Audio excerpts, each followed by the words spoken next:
இஸ்ரேலியர்களுக்கு ஜூஸுக்கு எதற்காக டிஎன்ஏ பரிசோதனை செய்யணும் அப்படிங்கிற ஒரு கொஸ்டின். இந்த கேள்விக்கான பதிலை நெதன்யாகு அவர்கள் ரொம்ப தெளிவாக சொல்லியிருக்கார். டக்கர் கால்சன் அப்படிங்கிற நபர் பத்திரிகையாளர் எழுப்பி இருக்கக்கூடிய கேள்விக்கு அவர் சொல்லியிருக்கக்கூடிய பதில் தான் கொஞ்சம் வித்தியாசமானது. அதைத்தான் இந்த வீடியோவில் நம்ம பேச போகிறோம். அதை விட ரொம்ப முக்கியமான ஒரு விஷயம், ஈரான் வெளியிட்டு இருக்கக்கூடிய ஒரு வீடியோ. கடலில் சண்டை போட்டு எப்படி சாதிக்கிறது, எப்படி ஜெயிக்கிறது, அவங்களுடைய பிளான், அஜெண்டா, விஷன் அண்ட் மிஷன்லாம் சொல்லுவாங்கல்ல, அது எல்லாத்தையுமே ஒரே வீடியோவிலே கொடுத்துருக்காங்க. அந்த வீடியோ ரொம்ப இன்ட்ரெஸ்டிங்கான வீடியோ தான், அதை நம்ம பார்க்கலாம். அடுத்ததாக ட்ரம்ப்பு தன்னுடைய யூனியன் மீட்டிங் ஒரு அவையில் நடந்தது. அதில் ஏகப்பட்ட இன்ஃபர்மேஷனை ஷேர் பண்ணியிருக்கார். ஒரு 10 நாள் பேசக்கூடிய கண்டென்ட் அளவிற்கு அவர் அந்த அளவிற்கு விஷயங்களை பகிர்ந்திருக்கார். அது எல்லாத்தையும் தான் இந்த ஒரே வீடியோவில் நம்ம பார்க்க போகிறோம். ஏகப்பட்ட இன்ஃபர்மேஷன் இந்த வீடியோக்குள்ளே இருக்க போகுது. வாங்க பார்க்கலாம் உறவுகளே. இது பிரசாத் சிக்னேச்சர். தென்னிந்தியாவின் கட்டடக்கலை ராஜாக்கள், creator constructions and north west interiors. உங்களோட கனவு இல்லத்தை பிரம்மாண்டமாக கட்டி கொடுக்குறாங்க கிரியேட்டர் கன்ஸ்ட்ரக்ஷன்ஸ். அதோட கட்டி கொடுத்த வீட்டை இன்டீரியர் பண்ணி அழகாக்குறாங்க நார்த் வெஸ்ட் இன்டீரியர்ஸ். தொடர்புக்கு 72907991. உங்களுடைய தொழில் சம்பந்தமான விளம்பரங்களை நமது சேனலில் ஒளிபரப்ப உங்களுக்கான அருமையான வாய்ப்பு. நான் சொன்னேன்ல வீடியோ ஒன்று அப்படின்னு. இப்போ பாருங்க, ஈரான் டைரக்டாக சீனா கிட்ட இருந்து வாங்கின ட்ரோன்ஸ்லாம் இருக்குல்ல, அதையும் காட்சிப்படுத்தி அதை வச்சு எப்படி சண்டை போடலாம் அப்படிங்கிற டெஸ்ட் பண்ணியிருக்காங்க. அது மட்டும் கிடையாது, ரஷ்யா கிட்ட இருந்து வாங்கி இருக்கக்கூடிய ஆயுதங்கள் S-300 S-400 எல்லாமே அவைலபிளாக இருக்குது.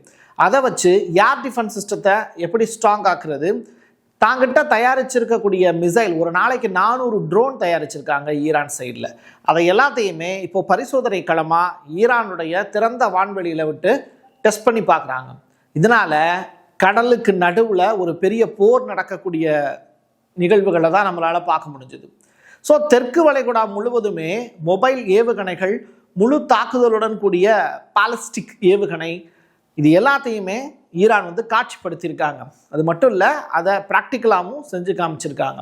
இதற்கு அவங்க பேர் வச்சிருக்கிறது என்ன அப்படின்னா 1404 அப்படிங்கிற ப்ராக்டிக்கல் டெஸ்ட் அப்படிங்கிறாங்க.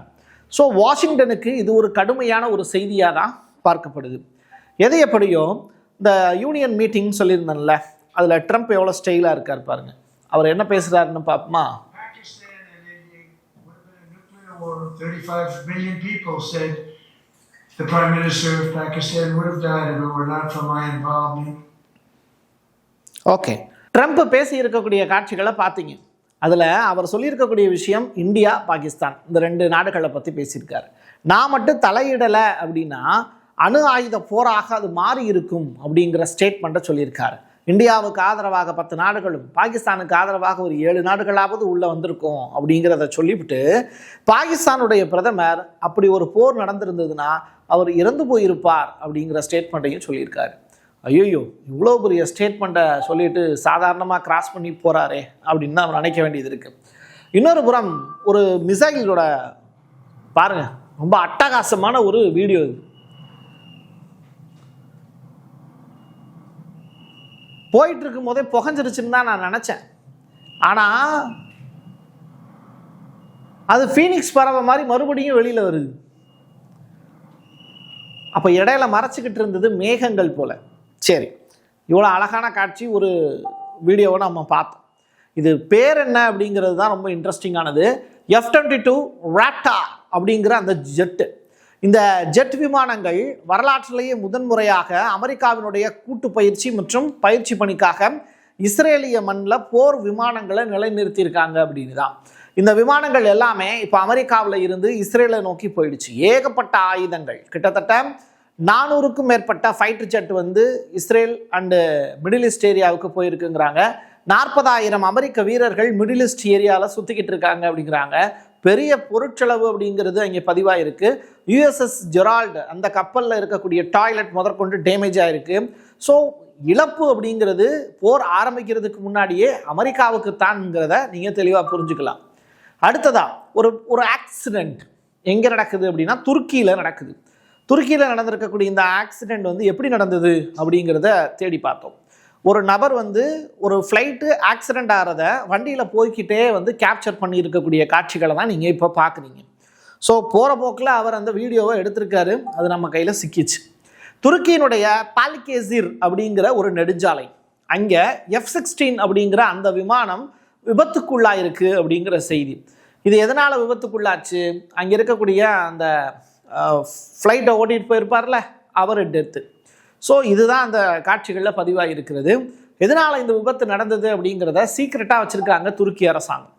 இப்போது நெதன்யாகு பேசி இருக்கக்கூடிய ஒரு வீடியோ பார்ப்போம். Radical voices on the right demand that Jews take DNA tests. Both are wrong, both are dangerous, and both must be confronted. Okay, சரி. இப்போது இஸ்ரேலியர்களுக்கான டிஎன்ஏ பரிசோதனை அவசியமானது தான் அப்படின்னு நெதன்யாகு ஒத்துக்கிறார்.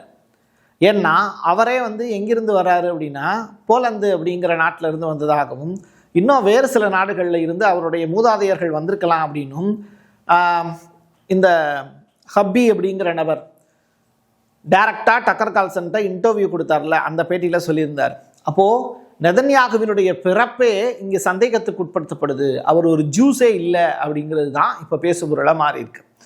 இந்த இடத்துல தான் நெதன்யாகு என்ன சொல்கிறாரு, யூதர்கள் எல்லாருக்குமே டிஎன்ஏ டெஸ்ட் எடுத்து பார்த்துடலாம், எனக்கு மட்டும் எதுக்கு தனியாக எடுக்கணும் அப்படின்னு சொல்லிட்டு ஒட்டுமொத்த யூதர்களையும் சேர்த்துக்கிறார். இதுதான் அந்த இடத்துல நீங்கள் தெரிஞ்சுக்க வேண்டிய விஷயம். ஸோ ரெண்டுமே ஆபத்தானது தான். யார்? டக்கர் கால்சனும் ஆபத்தானவர் தான், இந்த நெதன்யாகு அப்படிங்கிற இந்த 2 மனிதர்களுமே ஆபத்தானவர்கள் தான். அவங்களுடைய வாழ்க்கை டெவலப் ஆகணும் அப்படிங்கிறதுக்காக மற்ற நபர்களை பலி கொடுக்கக்கூடிய நபர்கள், ரொம்ப மோசமான கேரக்டர்ஸ் தான் 2 பேருமே. ட்ரம்ப் ஒரு ஒப்பந்தம் செய்ய விரும்புகிறார். யாரோட? ஈரானோட. அணு ஆயுதம் வைத்திருக்க ஈரானை நான் அனுமதிக்க மாட்டேன் அப்படிங்கிறதுல அவர் தெளிவாக இருக்கார். இது இவருடைய பதில் மாதிரி தெரியல, நெதன்யாகுவினுடைய ஆசை மாதிரி இருக்குது. இந்த பிரச்சனையை நான் டிப்ளமசி, ராஜதந்திரம் மூலியமாக மட்டுமே தீர்க்க ஆசைப்படுகிறேன் அப்படிங்கிறது தான் அவர் சொல்லியிருக்கார். ஆனால் தொடர்ச்சியாக ஈரான் முரண்டு பிடிக்கக்கூடிய பட்சத்தில் அவங்கள அட்டாக் செஞ்சு தான் நான் ஜெயிக்கணும்னா அதுவும் சாத்தியமே அப்படிங்கிற ஸ்டேட்மெண்ட்டை சொல்லியிருக்கார். காசாவுக்கு மறுகல்வி தேவை அப்படின்னு நெதன்யாகு பேசி இருக்கக்கூடிய ஸ்டேட்மெண்ட் அப்படிங்கிறத நம்ம எப்படி புரிஞ்சுக்கிறது அப்படின்னு தெரில. இப்போ அந்த நாட்டில் இருக்கக்கூடிய குழந்தைகளுக்கு படிப்பு தேவை அப்படின்னு சொல்கிறாரா, இல்லை அந்த நாட்டு மக்களுக்கு மறுபடியும் பாடம் கற்பிக்க போகிறேன் அப்படின்னு சொல்கிறாரான்னு தெரியல. இந்த இடம் தான் ரொம்ப சஸ்பென்ஸான விஷயம். அப்படின்னா என்ன அர்த்தம்? காசா மீது மறுபடியும் போர் தொடுத்து போவதற்கான வாய்ப்பை நான் உருவாக்க போகிறேன்னு சொல்கிறாரான்னு எனக்கு புரியலை. ஸோ இந்த மறு கல்வி அப்படிங்கிற வார்த்தை படிப்பு சம்மந்தப்பட்டதா, இல்லை அந்த மக்களுக்கான பாடம் சம்மந்தப்பட்டதா அப்படிங்கிற கொஸ்டின் மார்க். இதை ஏன் அவர் இப்போ சொல்லணும்? இப்போது முதல்ல பாலஸ்தீன் அப்படிங்கிற நாடை அங்கீகரித்தது இந்தியா. அதற்கு பிறகு பிஜேபியினுடைய கவர்மெண்ட் வந்ததற்கு பிறகும் அந்த ஸ்ட்ராட்டஜியில் நம்ம சேஞ்ச் ஒரு எதுவும் கொடுக்கல. ஆனால் F-16 ஃபைல்ஸ் ரிலீஸ் ஆனதற்கு பிறகு இந்த 2 ஸ்டேட் பாலிசிலேயே ஏகப்பட்ட மாற்றங்கள் வந்துருமோ அப்படிங்கிற அச்சம் நமக்கு இருக்குது. இப்படிப்பட்ட நிலையில் மோடி அவர்கள் கூப்பிட்ட குரலுக்கு குடுகுடுக்குடன ஓடிட்டு போய் இப்போ இஸ்ரேலில் போய் நிற்கிறார். ஈரானில் இருக்கக்கூடிய இந்தியர்கள்லாம் வெளியில் போகணும் அப்படின்னு இதே இந்திய அரசு தான் ஆர்டர் போட்டிருந்தாங்க. அப்போது இந்தியர்கள் எல்லாருமே ஈரான் பகுதியை விட்டு வெளியேறணும்னா இஸ்ரேல் மட்டும் அப்போ பாதுகாப்பான நாடா என்ன? அதே இஸ்ரேலுக்கு இந்தியாவினுடைய பிரதமர் போவதற்கான நோக்கம் என்ன? அப்போ இஸ்ரேலில் இருக்கக்கூடிய இந்தியர்கள்லாம் அங்கேயே இருந்துக்கலாமா? அப்போ போர் சூழல் அப்படிங்கிறது ஈரானுக்கும் அமெரிக்காவுக்கும் இஸ்ரேலுக்கும் இடையில இருக்கும்போது இந்தியாவினுடைய பிரதமர் டைரக்டாக அங்கே போய் பேசுவதற்கான தேவை எங்கிருந்து வந்தது? ஒப்பந்தங்கள் கையெழுத்தாகணும் தான், இந்தியா வளர்ச்சி பாதையில் செல்லணும் தான். மோடி அவர்களும் வெளிநாடு சுற்றுப்பயணம் போகிறத நம்ம எதிர்க்கலை. ஆனால் போர் மேகம் சூழ்ந்திருக்கக்கூடிய இஸ்ரேல் பகுதிக்கு இப்போ குடுகுடுவென அவர் ஓடுவதற்கான காரணம் என்னங்கிறது புரியல. சரி, அடுத்ததா. This is especially true among young people, and a big part of that had to do with my great friend, Charlie Kirk. My great friend. ஒரே அழுகாட்சியா. இந்த பொம்பளை சாதாரண பொம்பளை கிடையாது. F-16 ஃபைல்ஸில் இந்த லேடிக்கும் ரொம்ப முக்கியமான பங்கு இருக்குது. இந்த சார்லி கிரிக்கினுடைய ஒய்ஃப் தான் இவங்க, சரியா? ஸோ சார்லி கிரிக் இறந்த அடுத்த நாளோ அதுக்கு அடுத்த நாளோ பார்த்திங்கன்னா முகத்தில் அவ்வளவு சந்தோஷம் அந்த லேடிக்கு. அதையும் பார்க்க முடிஞ்சுது. அமெரிக்காவில் அதெல்லாம் ஒரு சாதாரண விஷயம். Right, okay. அமெரிக்காவில் மதத்தை வளர்க்க உதவியதற்காக இங்கே கிறிஸ்டியானிட்டியை பெரிய அளவில் டெவலப் பண்ணுறதுக்காக சார்லி கிரிக்கை ட்ரம்ப் வந்து பாராட்டுறாரு. அது தொடர்பான நிகழ்வு அதில் அவங்க பார்ட்டிசிபேட் பண்ணியிருக்காங்க. ஸோ அதில் வந்து பாராட்டுறாங்க. சார்லியினுடைய நினைவாக அமெரிக்கா கடவுளின் கீழ் ஒரே நாடு அப்படிங்கிறத மறுபடியும் உறுதிப்படுத்துவதற்கு நாம் எல்லாரும் சேர்ந்து உறுதிமொழி எடுக்கணும் அப்படின்னு சொல்லும்போது தான் அந்த அம்மா உட்காந்து அழுகுது. சரி, எந்த வகையான அரசியல் வன்முறையையும் நாம் முற்றிலுமாக நிராகரிக்க வேண்டும் அப்படிங்கிறத ட்ரம்ப் எப்பவும் போல அப்படியே கோர்வையாக வார்த்தைகளை பதிவு செஞ்சுட்டு போயிருக்கார். இந்த இடத்துல இந்த யூனியன் மீட்டிங் இருக்குல்ல, அதில் மிக முக்கியமான ஸ்டேட்மெண்ட் ஒன்று சொல்லியிருக்காரு. யாருக்கு எதிராக அப்படின்னா சோமாலிலாந்து அப்படிங்கிற அதை இஸ்ரேல் ஆதரிச்சாங்க. இந்த இருக்காங்கல்ல இந்த லேடி, இவங்க ட்ரம்ப்புக்கு எதிராக ஒரே இடத்துல ஸ்டேட்மெண்ட்டை பதிவு செஞ்சுக்கிட்டே இருக்காங்க.